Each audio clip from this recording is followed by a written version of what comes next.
I am Jocelyn Munoz. I am the pack leader for the adventure in Mexico. This is like a new adventure, a new flashback adventure. So we started just in January.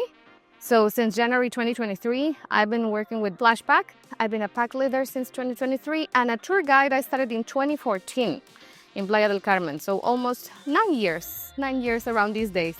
That's hard to pick because there were some nice moments. I think one of my favorite moments was like when we were on the boat on Xochimilco, we all wearing like our flower crowns, like bonding. That was, I think, that like the first moment that we were all together bonding, like seeing each other, and I like that part a lot.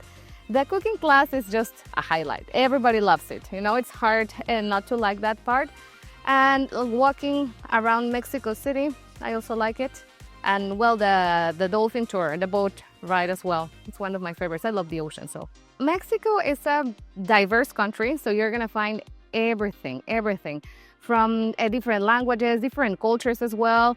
We've seen it like while we were coming from Mexico City towards Puerto Escondido, we saw that people speak different languages. People look very differently there. Although there are embroideries in different places, there are different patterns, or there's like always something unique from each place in Mexico.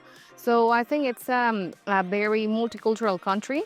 And that's one of the reasons people should come and visit, to see it. And the food as well. The food is one of the main reasons a lot of people come here, yeah. As I was telling you, I've been doing this for almost 9 years. And this would be like the first company that I work with doing these kind of tours, helping like solo travelers to find like an adventure, feeling like safely and being led by someone. Usually we have other companies having like people that are already retired, elderlies. So I like the way that it's a solo traveler because that's like a very interesting way how the group dynamic works. And that also makes a unique adventure. That's what I like, yeah.